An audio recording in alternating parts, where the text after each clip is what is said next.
아이들아라는 제목으로 요한일서 10번째 강해를 시작하겠습니다. 예수님과의 진정한 사귐은 저희 안에 생명을 누리게 합니다. 그 이유는 예수님 자신이 생명 자체이기 때문입니다. 요한은 극심한 고난 가운데 초대교회 성도 한 분 한 분을 생각하며 요한 1서 1장 1절과 2절에 강력하게 선포합니다.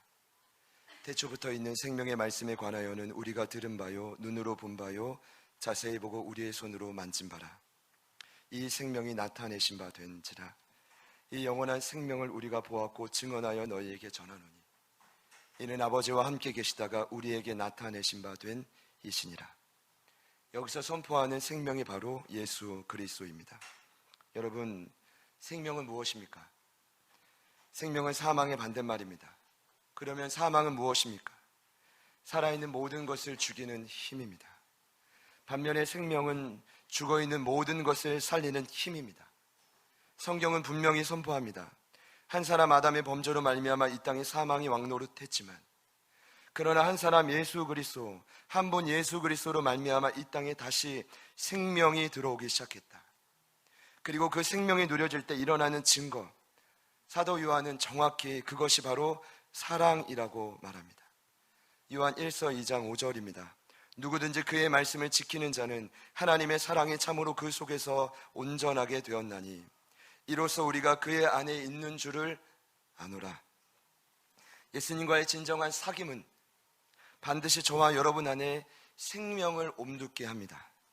그리고 그 생명이 다시 한번 생명의 기운이 나를 휘감을 때 반드시 성도의 삶에는 사랑이라는 결과가 나타납니다. 그리고 요한이 말하는 사랑은 말뿐이 아닌 곧 헌신과 자기 포기를 동반한 삶의 실천입니다. 이와 같은 건강한 신앙의 모습, 요한이 초대교회를 향해 다시 한번 회복하고자 하는 모습인데, 역으로 보자면 현재 이 신앙의 모습이 초대교회 성도들 안에 고장나 있다는 것입니다. 안타깝지만 그 고장난 모습, 그 특징은 아주 분명합니다. 지난주에 말씀드린 것처럼 말과 행함이 전혀 일치하지 않는 것입니다. 요한이 자세히 보니 언행불일치, 모순에 빠진 자가당착의 성도들만 남아있다라는 것입니다. 1장에도 이 부류를 세 부류로 말했고 2장에도 세 부류로 말했습니다. 이런 자들입니다. 나는 하나님을 알아. 난 그분 안에서 살아. 난 빛을 경험했고 그 가운데 있어 라고 말은 하지만 행함이 전혀 따르지 않는 것입니다. 요한의 마음이 너무나 안타까웠을 것입니다. 성도들을 생각할 때마다 눈물과 아쉬움으로 가득 찼을 것입니다. 그래도 여전히 그들을 기대하는 이유는 그들이 구원받았기 때문에, 그들 안에 하나님의 비친 그 영광인 성령이 여전히 함께하기 때문에, 언젠가는 회복될 것을 믿었기 때문에 오늘 이렇게 힘을 내어 말씀을 기록하는 것입니다. 여러분, 그럼에도 불구하고 이 고장난 상태를 지속할 수 없기에 언젠가는 브레이크를 걸고 살려내야 되기 때문에 두 가지를 강조했습니다. 첫 번째는 협박이고 두 번째는 살 수 있는 길입니다. 지난주에 말씀드렸죠. 첫째는 무엇입니까? 너희들이 지금 이대로 살면, 무슨 뜻이죠? 지금 이대로 산다라는 건 새 계명인 것을, 서로 사랑인 것을 알면서도 실천하지 않으면, 그러니까 사명대로 살지 않고 결국 너희 멋대로 살면 여전히 어둠에 있고 어둠에 행하며 눈은 멀어 갈 곳을 알지 못할 것이다. 여러분, 굉장히 심각한 상황입니다. 쉽게 말씀드리면 그 신앙생활은 서서히 갈수록 깊은 수렁에 빠진다. 성경을 봐도 감동이 없고 기도를 해도 어차피 응답이 없습니다. 하나님이 원하는 뜻을 무시한 채 살아가기 때문입니다. 그러나 이렇게 겁만 주고 끝나지 않습니다. 사도 요한은 그들에게 어떻게 하면 살 수 있는지 분명히 지금 이 상황에서 벗어날 수 있고 이 고난을 극복할 수 있고 새 계명에 서로를 사랑할 수 있는 원리를 가르쳐 주는데, 그게 바로 무엇이냐? 빛 가운데 잠시 있지 말고 그 빛 가운데 지속적으로 거해라. 아주 피상적이고 이론적인 고백하지 말고 빛 가운데 지속적으로 거할 때 너희들 안에 참 행복이 회복될 것이다. 빛 가운데 지속적으로 거할 때 너희 안에 더 이상 거리낌이 없을 것이다. 여러분, 거리낌이 무엇이었죠? 제가 지난주에 원문을 풀어 설명해 드렸습니다. 거리낌이란 함정이라는 뜻입니다. 여러분, 더 이상 여러분이 스스로 자초한 함정에 빠지는 인생이 아니기를 축복합니다. 왜 자꾸만 그렇게 사십니까? 분명히 이게 잘못된 것을 아는데 왜 자꾸만 알면서도 거리낌에 빠집니까? 그것을 감당할 힘이 없기 때문에. 그런 의미로 함정에 빠지지 않겠다는 의미로 같이 암송하시겠습니다. 단체 문자를 보내드린 것 송구스럽지만 이해해 주시고, 항상 개별적으로 다 보내드리고 싶지만 나중에 그런 기계가 나오겠죠. 네. 자, 같이 암송하시겠습니다. 2장 10절. 그의 형제를, 시작. 그의 형제를 사랑하는 빛 가운데 거하여 자기 속에 거리낌이 없으나. 한 번 더 하시겠습니다. 시작. 그의 형제를 사랑하는 자는. 아멘. 네. 다 같이 하시죠. 아멘. 금일 본문은 간단합니다. 지난 본문과 이어집니다. 이 12절과 14절 자세히 보시면 공동체를 구성하는 세 부류를 소개합니다. 자, 자녀들 첫 번째, 두 번째는 청년들, 세 번째는 아비들입니다. 자, 이 특징은 괜히 말하는 것이 아니라 지난주 본문과 이어진다고 말씀드렸습니다. 저는 이 본문을 요한이 말하고 있는 목적을 두 가지라고 생각하는데, 첫 번째, 각 신앙의 단계, 부류가 가지고 있는 특징을 요한이 정의를 내리므로 이 특징은 그냥 특징이 아니라 각자의 신앙의 단계에서 빛 아래 거하는 원리를 소개하는 것입니다. 그러니까 다 나름 그 생명과 사명을 유지하는 원리가 달라요. 하나님은 그냥 뭉탱이로 너희들 다 그냥 이렇게 하면 생명을 누린다가 아닙니다. 맞춤 교육이라고 하죠. 신앙이 어린 아이들은 아이들 나름 누리는 원리가 있고, 청년들은 감당해야 될 몫이 있고, 아비들도 감당할 몫이 있는 것입니다. 그 몫을 감당하지 않으면 생명을 누릴 수 없다는 것이죠. 그러니까 이 고민을 오늘 하고 오시는 게 자연스러운 겁니다.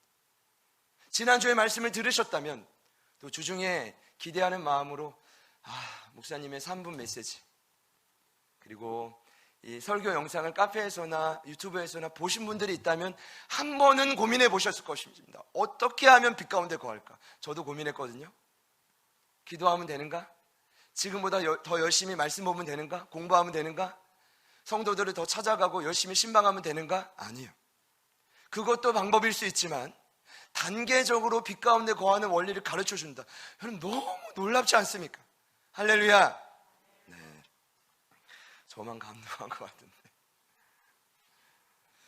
오늘 말씀의 핵심 두 번째는 그 가운데서 빛 가운데 거하는 원리대로 살아라. 그것도 맞지만 궁극적인 핵심은 바로 시간이 지나면 지날수록 너희들의 영적인 수준이 자라나야 한다는 것입니다. 자녀들에서 청년들로, 청년들에서 아비들로 성장하며 부르심의 자리를 지키라. 이것이 어찌 보면 오늘 두 번째 핵심이지만 궁극적인 결론입니다. 먼저 요한은 영적인 수준을 세 단계로 나누어 설명할 때 교회를 가정으로 비유합니다. 뭐라고 비유했다고요? 가정으로. 이건 요한만 한 게 아니라 사도 바울도. 제가 아까 깜짝 놀랐는데 이 성성전 기도해 주실 때 에베소서 2장 19절 말씀이거든요. 그 2장 19절에 교회를 뭐라고 표현하냐면 권속이라고 표현합니다. 뭐라고요? 권속. 이 오이코스라는 단어가 여러분 어려운 단어가 아닙니다. 2장 19절입니다. 그러므로 이제부터 너희는 외인도 아니요 나그네도 아니요 오직 성도들과 동일한 시민이요 하나님의 권속이라. 거기서 말하는 권속을 어떨 때는 이렇게 번역이 됩니다. 하나님의 가족에 속한 식구들. 뭐라고요? 하나님의 가족에 속한 식구들. 여러분, 저는 오늘 이 말씀을 전하면서 물론 부끄럽습니다. 때론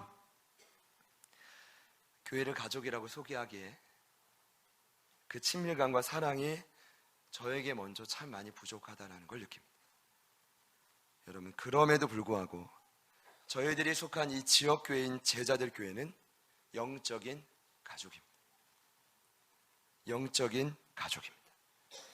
예수의 피로 거듭날 때, 여러분이 오늘 이곳으로 예배에 올 때 이미 우리는 새로운 가족으로 거듭났습니다. 흔히 물보다 피가 진하다라고 합니다. 피 중에 가장 진한 피가 예수의 피입니다. 믿으시기를 축복합니다.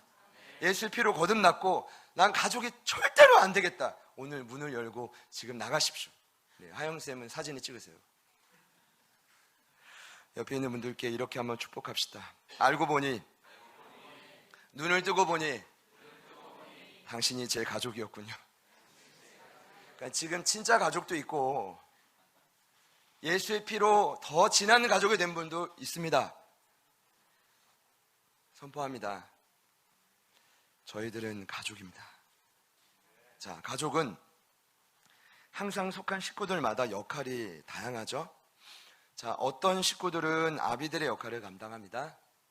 또 어떤 식구들은 갓 태어난 아이들처럼 부모만 보고 반드시 어쨌든 다른 성도의 돌봄이 필요합니다. 그런가 하면 어떤 식구들은 청년들처럼 활동이 왕성합니다. 필요한 경우에는 군인들처럼 가정과 교회와 국가를 지키기도 하죠. 광화문 이런 얘기를 하지 않겠습니다. 어찌됐건 간에 하여튼 가만히 있지 못해 어쨌든 나가야 됩니다. 여러분 오해하지 마십시오. 실제로 나이가 어려서 영적인 어린아이가 아닙니다. 그럼 실제로 나이가 많다고 영적인 아비입니까? 그것도 아닙니다. 육체의 나이가 기준이 아닙니다. 여기서 말하는 건 영적인 역할과 책임에 따라 단계를 구분짓겠다는 것입니다. 중요한 것은 아이, 청년, 아비에 해당하는 영적인 수준에 따라 빛 가운데 거하는 원리가 다르다라는 것입니다. 빛 가운데 거하는 원리를 다시 말씀드리겠습니다. 이 말은 곧 사명을 감당해야 하는 원리입니다. 이 말은 곧 힘이 들어도 내 옆에 있는 이웃을 서로를 사랑하게 하는, 그를 위해서 내 것을 헌신하고 바치는 그 힘을 의미합니다. 자, 첫 번째, 부모의 돌봄이 반드시 필요한 자녀와 아이들. 12절과 14절의 특징이 나옵니다. 두 가지입니다. 죄사함과 아버지를 아는 은혜. 자, 뭐라고요? 죄사함과 아버지를 아는 은혜. 자, 영적인 아이들은 이런 특징이 있습니다. 여러분 기억해 주십시오. 거듭났어도 구원의 확신이 있어도 아이들은 그만큼 과거에 죄된 습관이 많습니다. 이 말은 곧 그만큼 보이지 않는 곳에서 죄를 짓는 횟수가 많다라는 것입니다. 이 말은 곧 아이들에게 가장 필요한 것은 맛있는 음식과 사랑과 애정의 표현이 아니라 그 반복적인 죄를 짓는 아이들에게 가장 필요한 것은 예수의 십자가의 죄사함을 경험하는 것입니다. 그 십자가의 죄사함을 경험하면 그들은 뭘 느끼냐? 아버지의 사랑을 거기서 체험하죠. 반복적으로 나는 죄를 짓는데 여전히 하나님이란 분은 나를 인내하고 기다리시며 기회를 주시네. 그러면서 그들이 뭘 느낍니까? 하나님의 사랑을 경험하기 시작합니다. 옆에 있는 분들을 흔들어 보세요. 한 분이 졸고 계셔서. 자, 흔들어 보세요. 하나님의 사랑이 당신에게 임해야 됩니다. 조는 분 없었어요. 그냥 여러분. 자, 두 번째 특징. 자, 이러면서 아이들은 생명을 누린다는 것입니다. 할렐루야. 이러면서 그 사랑을 받으면서 죄를 또 지어야 돼요. 지으면서 십자가 밑에서 또 울면서, 야, 하나님 나 같은 것을 이해해 주시네. 이러면서 빛 가운데 거한다. 할렐루야. 두 번째 부류는 어느 정도 믿음이 자라난 청년들입니다. 13절과 4절에 이들의 특징을 이렇게 말합니다. 하나님의 말씀이 그들 안에 거하며 흉악한 자와 싸워 이기는 자리를 지킬 때만이 너희들은 생명을 누린다. 여러분, 청년의 특징이 무엇입니까? 쉽게 말씀드리면 아주 부단하게, 아주 꾸준하게 말씀을 묵상하는 자들입니다. 저는 이것이 지켜질 때까지 외칠 겁니다. 왜냐? 그것이 안 되면 영적인 성장이 없습니다. 그것이 저 끝이 아니라 그들은 부단한 말씀 묵상을 통해 영적 전투를 하는 자들입니다. 영적 전투가 무엇입니까? 보이지 않는 세력과 싸우는 것입니다. 어떻게 싸우죠? 기도함으로, 찬양함으로, 내게 주신 말씀을 선포함으로, 여러분 이것이 기본입니다만 영적 전투는 가장 필요한 게 바로, 같이 한번 따라 합시다, 믿음. 왜냐? 보이지 않는 세력과 싸워야 되니까. 어떨 때는 싸우다가 내가 뭐 하는 거지 이런 착각이 들어요. 그러니까 믿음이 필요한 거죠. 믿음으로 보이지 않는 사단과 그의 수하들의 정체를 드러내는 자들, 드러나면 이기는 것입니다. 같이 한번 따라 합시다. 드러나면 승리하는 것입니다. 이 두 가지 원리를, 묵상하고 싸우는 원리를 포기하지 않고 지속하면 청년의 단계에 있는 분들은 빛 가운데 거한다. 할렐루야. 혹시 이 자리에 청년의 단계에 있는 분들이 있다면 다시 한번 힘을 내십시오. 원칙을 벗어난 신앙은 절대로 건강하지 못합니다. 마지막 세 번째, 청년의 시기를 지난 아비들, 13절과 4절에 있는데 이들의 특징은 한 가지입니다. 태초부터 계신 이를 아는 자들. 여러분, 태초부터 계신 이가 누굽니까? 하나님이십니다. 설명드릴게요. 아이들이 아버지를 아는 것과 아이들이 하나님의 사랑을 경험하는 것과 여기 지금 아비들의 단계에 있는 성도들이 하나님을 경험하는 것과는 다릅니다. 똑같이 아버지를 안다고 해서 같은 게 아니라, 아이들은 하나님의 사랑을 공급받는 처지고 아비들은 하나님의 사랑을 누림으로 공급하는 처지입니다. 이해가 되시죠? 왜 그러냐 하면 이런 이유입니다. 아비들은 청년의 시기를 지났기 때문에 수많은 영적인 전투를 싸웠단 말이에요. 그러니까 그 마음에 무슨 마음이 있냐면, 이 어떤 상황을 맞이할 때 두려워도 확신이 있어요. 수많은 영혼들이 두려워하고 상처가 있고 믿음이 없는 걸 보여도 자기에겐 확신이 있어요. 왜요? 수많은 전투를 통해 하나님께서 어떻게 일하셨는지를 경험했기 때문에. 싸웠던 경험. 그 가운데서 그가 경험한 것은 무엇입니까? 날마다 그의 인생을 세웠던 한 권 성경의 사람, 말씀 묵상의 사람. 그러니 그는 제가 할 때 성경의 핵심을 잘 아는 자예요. 여러분, 성경의 핵심이 무엇입니까? 여러분 66권 다 몰라도 돼요. 그 지식을 다 몰라도 돼요. 핵심만 합시다. 핵심이 무엇입니까? 오늘 아비들의 특징에서 말하고 있는 성경의 핵심, 태초부터 계신 이의 사랑을 경험하는 것입니다.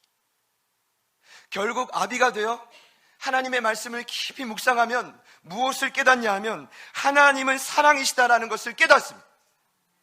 그 사랑이 무엇입니까?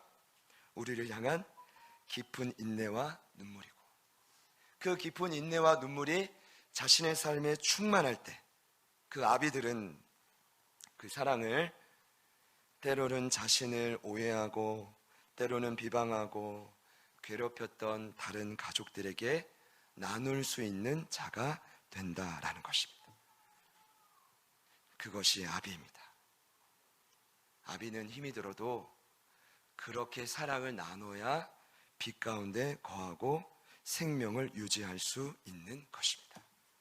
사랑하는 여러분, 오늘 이 말씀을 들으시면서 내 단계는 아이들이었구나, 내 단계는 청년과 아비였구나 라고 깨달음이 있으시기를 축복합니다. 그리고 오늘 나온 원칙대로 부단히 몸부림치시기를 축복합니다. 그럼 오늘 말씀의 핵심은 이렇게 하면 되는구나 맞지만, 더 중요한 핵심은 아까 제가 말씀드린 대로 이제는 영적인 성장을 이루어가라. 아이들은 청년들이 되고, 청년들은 아비들이 되고, 아비들은 힘이 들지만 더욱 견고한 아비가 되라는 뜻입니다. 저는 오늘 말씀을 묵상하면서 처음으로 깨달은 바가 있습니다. 그것은 요한이 오늘 세 부류를 이렇게 나누었는데, 여러분 자세히 보시면 세 부류의 특징을 아주 명확하게 정의하고 있지만 이 세 부류 중에서도 가장 집중하고 있는 부류가 있다는 것을 알 수 있습니다. 여러분께 질문 드립니다. 누굴까요? 청년들이요? 제가 이렇게 일부 예배 때는 누굴까요 했을 때 대답이 없었는데, 자, 청년들, 네, 누굴까요? 아이들, 네, 그리고요 청년들 또 나왔어요. 자, 제가 말씀드리겠습니다. 제가 지금 드리는 말씀은 일단 제가 묵상하고 나누는 거니까 이걸 가지고 뭐 주석을 찾고 해서 저를 곤란하게 하지 않으셨으면 좋겠습니다. 제가 나름 그냥 느낌으로 이렇다라는 게 아니라 나름 근거가 있습니다. 여러분, 오늘 말씀을 자세히 보시면 세 부류를 각각 2번씩 요한이 부릅니다. 자녀들도 2번, 청년들도 2번, 아비들도 2번. 12절부터 14절에 2번씩 나오는데 유독히 같은 의미를 다른 표현으로 표현한 한 부류가 있습니다. 누굴까요? 아이들입니다. 12절에는 그들을 뭐라고 했냐면 자녀들이라고 했고 14절에는 그들을 뭐라고 했냐면 아이들이라고 했습니다. 제가 생각할 때는 왜 그랬냐, 나중에 요한을 만나봐야 되지만 이것은 성경의 원칙으로 볼 때 강조하는 것입니다. 왜 강조하죠? 요한이 지금 이 글을 쓰면서 성도 개개인을 다 묵상하고 중보하겠지만 가장 염두하고 생각하는 것은 누굴까요? 아이들입니다. 왜냐? 아비들은 어쨌든 그 공동체의 극소수, 청년들도 소수. 그럼 그 공동체의 대다수를 구성하고 있던 자들은 누굴까요? 아이들입니다. 어린 자녀들. 12절에 같이 한번 따라 합시다. 자녀들아. 원뜻을 보니까 헬라어로 테크니아라고 되어 있습니다. 어떤 뜻이냐 하면 부모의 세밀한 돌봄이 필요한 갓 태어난 아이들. 무슨 아이디요? 갓 태어난 아이들. 자, 14절에 아이들하는 헬라 원문 보니까 파이디아라고 되어 있습니다. 어떤 뜻이냐 하면 어린 영혼들의 미성숙함을 뜻합니다. 어떤 의미인지 아시겠죠? 그러니까 이런 거예요. 아이들을 회복시키긴 해야 되는데 지금 요한이 아주 조심스럽게 말하고 있는 겁니다. 예를 들어 제가 우리 아름 청년한테 예를 들어 정말 예입니다만 야 진짜 이렇게 살래? 이제는 좀 변화돼야 되지 않겠냐, 이제는 좀 말씀 묵상해야 되지 않겠냐, 이 말을 제가 직접 한다면 다음 주부터 아름 씨의 찬양을 들을 수 없을 겁니다. 이거 우리는 자존심을 건든다고 해요. 여러분 절대로 그렇게 해서 안 됩니다. 제가 오늘 보면서 또 느끼는 건 요한이 정말 대단해요. 첫 번째는 따뜻하게 자녀들아, 그 다음 뭐예요? 아이들아. 이 말의 원뜻은 뭐예요? 이 아주 미성숙하고 어린 영혼들아, 이런 뜻입니다. 그리고 편지니까 가능한 거죠.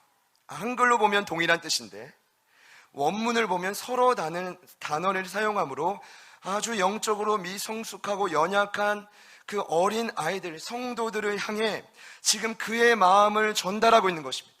그리고 그 아이들을 향한 그의 바람은 한 가지입니다. 한 가지. 뭘까요? 야, 이제는 외부의 지속적인 핍박과 환난 때문에 더 이상 교회와 주변을 원망하거나 불평하는 말을 좀 하지 말아라. 한 번 더요. 이제는 외부의 지속적인 핍박과 환난 때문에 더 이상 교회와 주변을 원망하고 불평하는 말을 하지 말아라. 여러분 이것이 어린아이의 특징이거든요.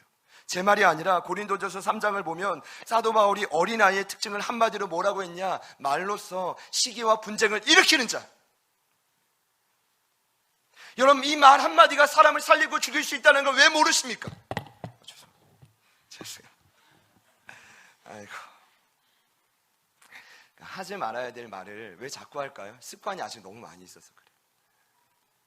그 상처가 있어서 그래요. 불안하니까 자꾸 말을 하는 거죠. 여러분 시기와 분쟁의 원뜻은 옷을 찢어버리는 겁니다.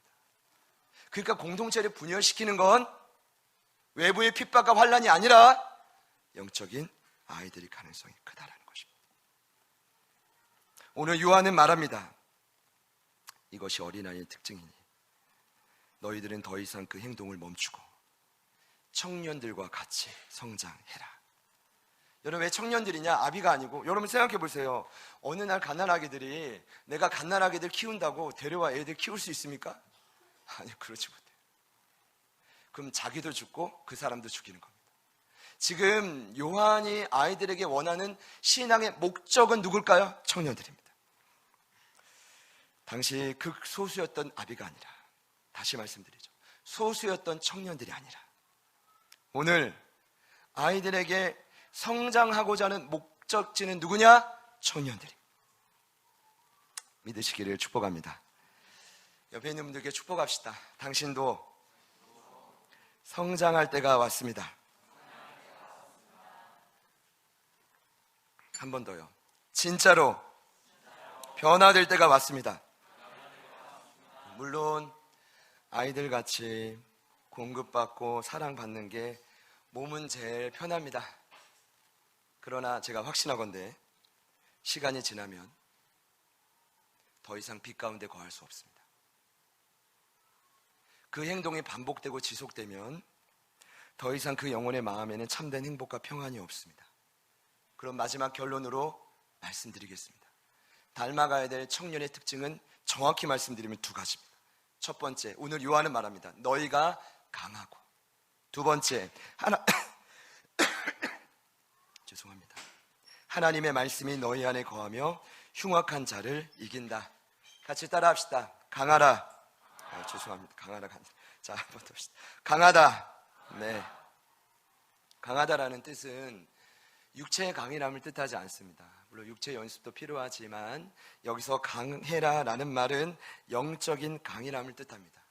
그리고 제가 오늘 이 시간을 빌어러 영적인 강인함은 무엇인지 정확히 말씀드리겠습니다. 성경은 영적인 강인함을 이렇게 말합니다. 어떤 사건에 대해 두려움이 담대함으로 변화되는 것입니다. 두려움이 담대함으로 변화되는 것입니다.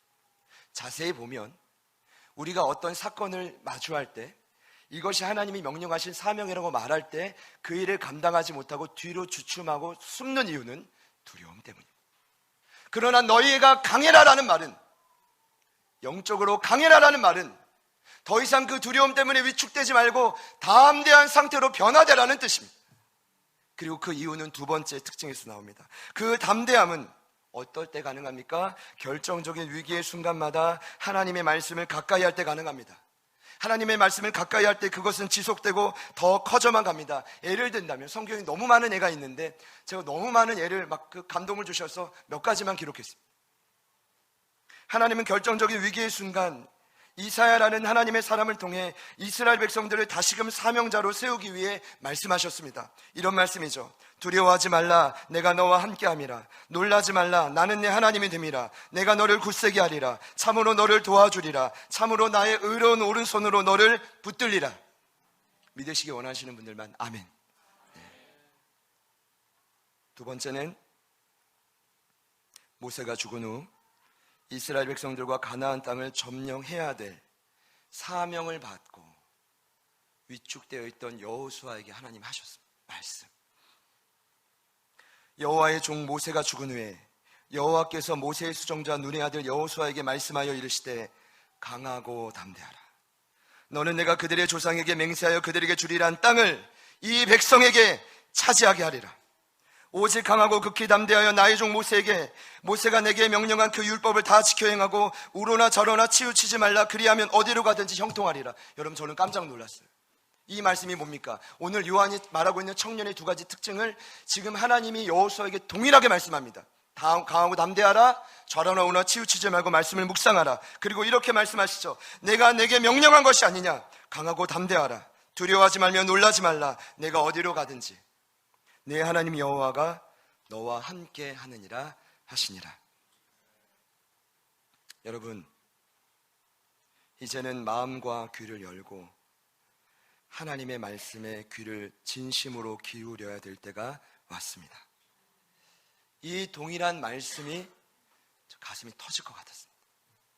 성령이 이 말씀을 확신을 주실 때 이게 나구나 저구나라는 확신이 들었고 우리 제자들 공동체구나라는 확신이 들었을 때 가슴이 터지는 것 같았습니다. 반드시 저와 여러분 모두에게 동일한 말씀이 들려주시기를 축복합니다. 여러분, 그래야 영적인 아이들이 늘 한계에 부딪히는 자신의 과거의 아픔과 상처를 뛰어넘을 수가 있습니다. 결정적인 순간 난 그랬는데 어디에서 지나간 수많은 것을 레위기 말씀을 보면 예수의 피로 다 해결했는데 그 상처를 끄집어가지고 할 수 없는데 아니요. 그것은 아이들의 특징입니다. 하나님의 말씀이 결정적인 위기의 순간 들린다면 우리들은 그 아픔과 상처를 뛰어넘어 영적인 진정한 청년으로 거듭날 수가 있습니다. 거듭날 수가 있습니다. 공동체를 지키고 공동체를 살리고 공동체를 진심으로 세워가는 영적인 군사, 저와 여러분 되시기를 축복합니다. 복음 전도와 선교를 위해 저희가 교육관을 인수하고 지금 건축하는 것도 마찬가지입니다.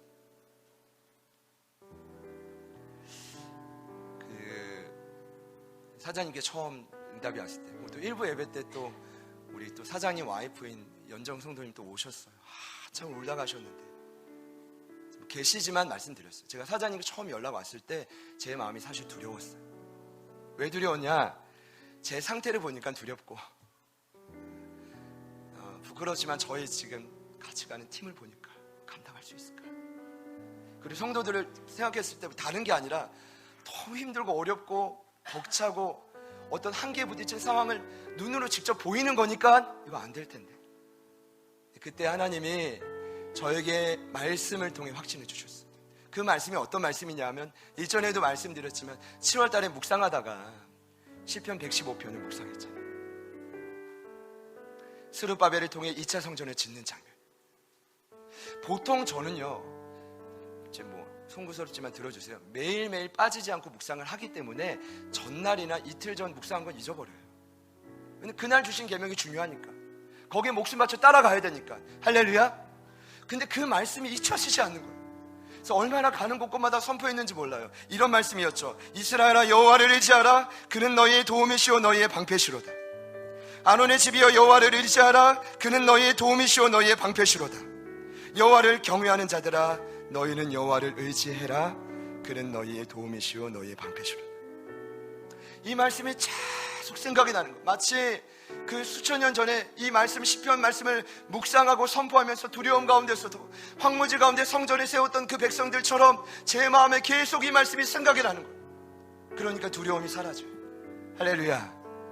사람이 좀 이상해지는 거예요. 꿈을 꾸게 돼요. 제가 요즘에 습관이 생겼는데, 몰래 주차장에 가면 외관에 보이는 트램폴린 이 스티커가 외관에 붙여져 있지 않습니까? 4층에. 저는 계속 꿈을 꿔요. 그것을 이제 곧 떼내고 흰 바탕에 요즘에 저희가 몰고 있는 그 디사이플스 철치가 파란 글자로 들어가는데, 그 글자는 그냥 글자가 아니라 빛이 나오는 글자. 물론 어제도 집사님과 그런 얘기 나눴지만 돈이 많이 들어요. 빛이 나옵니다. 그러나 모든 간판은 빛이 나온다. 할렐루야. 저희가 졸 때도 그 빛은 복음의 실체인 예수의 생명의 빛으로 이 어두운 땅을 밝혀야 된다. 24시간 내내. 그리고 옆에 그 센수학, 현수막 위쪽으로 허락을 맡았습니다. 그 끝까지 쫙 올려서 드디어 선한 목자 예수님 그림을 붙일 것이다. 선한 목자 교회를 따라하는 겁니다. 유기서 목사님을 존경하니까요. 그렇게 성장하는 거죠. 근데 여러분, 처음엔 두려웠는데 계속 선포하고 보고, 선포하고 보고, 그리고 현장을 보니까 이번 주에도 놀라운 표적들이 일어났지만, 할렐루야, 하나님이 보증 후 외관에 마음껏 빛을 비출 수 있는 인테리어까지 책임지실 것이다. 하나님이 하실 것입니다. 이번에 계약을 하고 그 카페에 글을 올렸더니, 교육자 방에 따로 올렸더니, 우리 또 나라의 간사님 이런 댓글을, 목사님 욕심으로 구한 것이 아니기 때문에 반드시 응답하실 거라고. 여러분 아멘 하시죠? 얼마나 위로가 됐는지 몰라요. 맞다. 내가 이것을 구하고 진행하는 모든 과정 속에 저 욕심 없어요. 한 가지 바람은 주님 오실 날이 얼마 남지 않았기 때문에 조금이라도 이 어두운 땅을 비췄어. 이 지역의 수많은 어린 영혼들을 구원했어. 그 부모님들의 주께로 돌아오고, 이 자리가 차고 넘치는 게 목적이 아니라 하나님의 영광을 이 땅에 비추는 것이죠. 그것이라면 하나님이 반드시 약속을 이루실 것입니다. 돕는 자의 손길을 저희 안에뿐 아니라 외부에서도 지속적으로 보내실 것입니다. 이것이 하나님의 역사예요. 사랑하는 제자들 교회 가족 여러분, 언젠가는 우리의 신앙이 어린아이를 뛰어넘어 청년으로 성장해야 됩니다. 저에게 그 시기가 언제냐고 물으신다면 저는 지금이 바로 그 시기라고 믿습니다.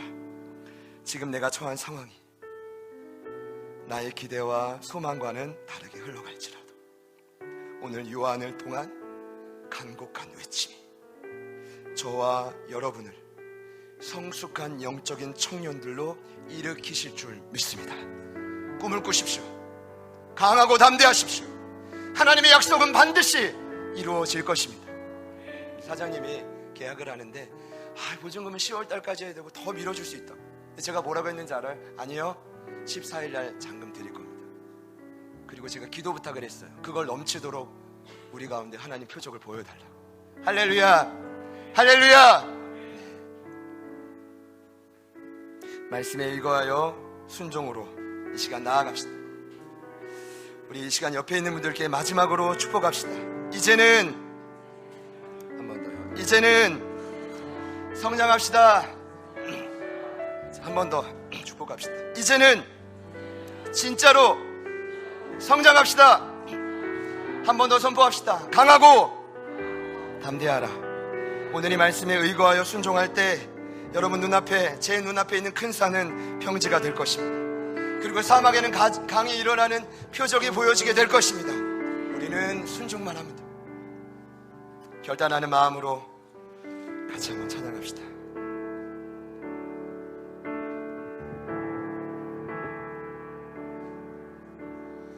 나의 모든 기대, 내가 바라는 것들, 삶의 모든 소망 무너져 갈 때 나의 힘으로는 일어설 수 없음을, 내 영혼 눈물로 주께 간구할 때 보이지 않아도 들리지 않아도 내 앞길 인도하실 주만 의지해 날 부르시네. 날 일으켜 세우네. 주님은 나의 하나님,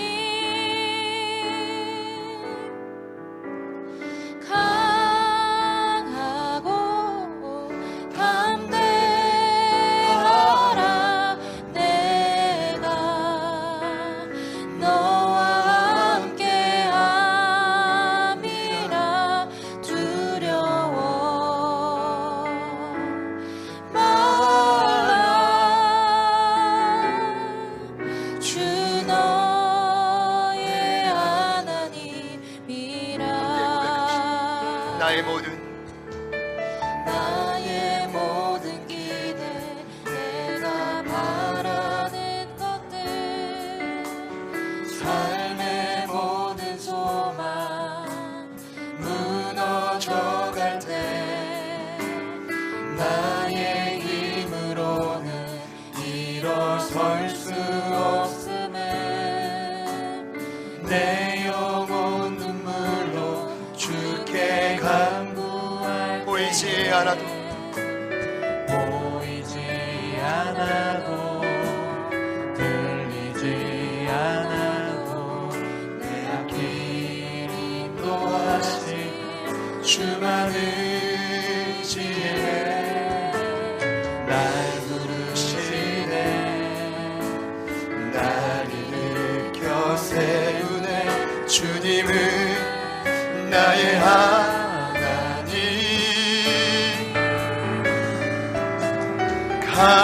강하고 담대하라. 내가 너와 함께함이라. 두려워 말라. 주 너의 하나님, 강하고 담대하라.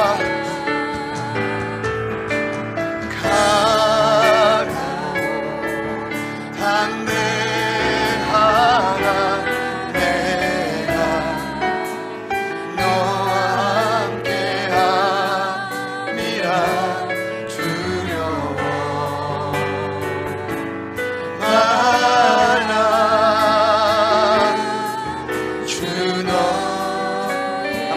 고백합시다. 보이지 않아도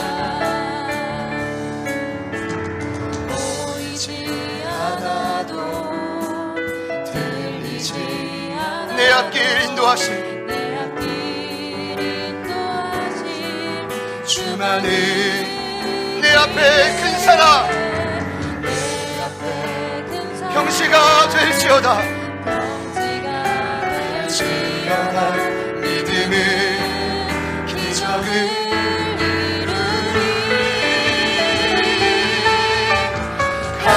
강하고 담대하라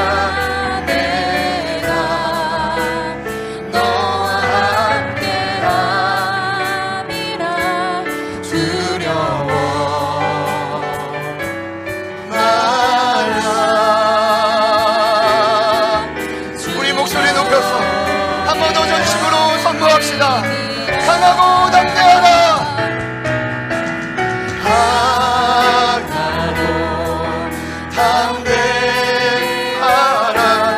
내가 너와 함께함이라 두려워 만나 주너 우리 한번 더 공동체를 향해 이름으로 선포합니다. 강하고 담대하라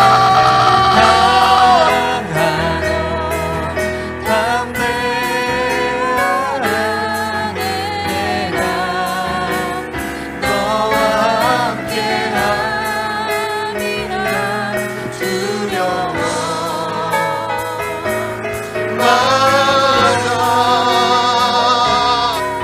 주 너의 하나님 최근 1년의 사건을 보며 그저 영적인 아이로 주저앉고 싶었습니다. 그러나 오늘 말씀을 보며 결정적인 순간 이 부족한 종과 공동체를 향해 주님께서 이 말씀을 허락하셨음을 믿습니다.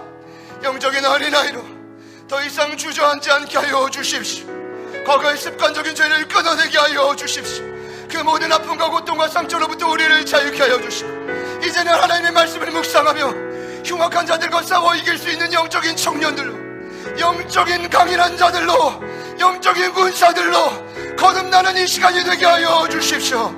우리 결단하는 마음으로 우리 다같이 주님 이름 부르시고 우리가 간절히 한번 기도합니다. 주여 주님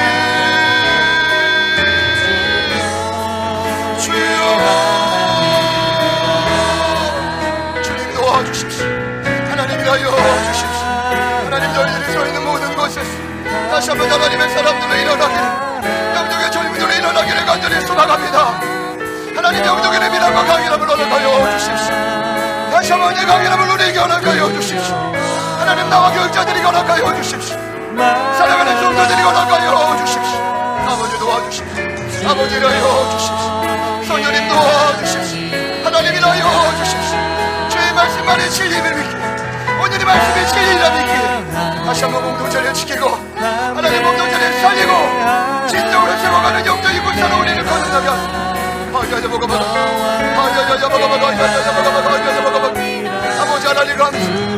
아버지 하나님 감사 아버지 하나님 감사 아버지 하나님 감사 아버지 하나님 감사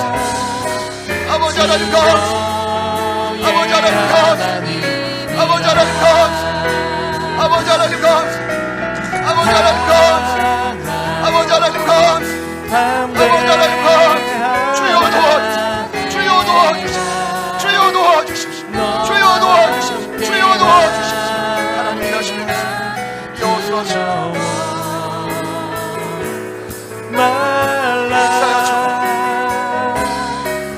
이사야처럼 수르바벨처럼 황무지 하나님의 나라를 세워갈 수 있도록 하나님 우리를 사용하여 주십시오. 아버지 우리를 사용하여 주십시오. 하나님 감사합니다. 아버지 도와주십시오. 아버지 도와주십시오. 아버지 도와주십시오. 아버지 도와주십시오. 아버지 도와주십시오. 말라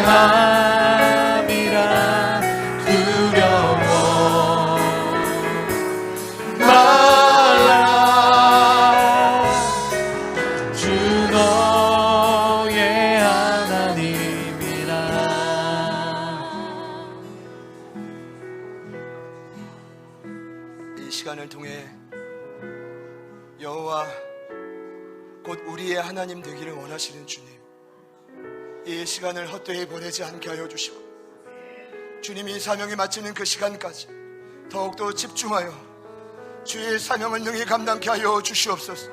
주님 오실 날이 얼마 남지 않았기에 부디 우리가 교육관을 인수하는 과정뿐 아니라 이 땅 어두운 곳에 빛을 비추며 어리고 사랑하는 영혼들을 구원하는 역사가 일어나게 하여 주십시오. 뿐 아니라 우리를 여호수아처럼, 우리를 히스기야와 이사야처럼, 그리고 주님 성전을 다시 세웠던 스룹바벨처럼 우리를 사용하여 주십시오. 나의 모든 것을 바칠 준비 주님 하시는 줄 믿습니다. 받아주시고 역사하여 주시옵소서. 영적인 아이들로 주저하지 않게 하여 주시고 하나님의 말씀이 우리 안에 거하며 다시 한번 그 강인함을 회복하며 전진하는 자들이 되게 하여 주십시오. 이곳에 새로운 역사를 이루실 주님을 기대합니다. 이미 상황이 역전될 줄 믿습니다. 이미 어둠이 영을 따라가고 상황이 역전된 줄 믿습니다. 우리 가운데 세례를 행하시고 성처신 하나님을 찬양합니다.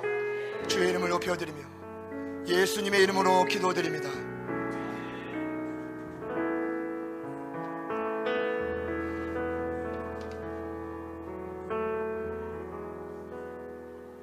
새로 오신 분들이 계십니다. 그럼 일부 예배 때는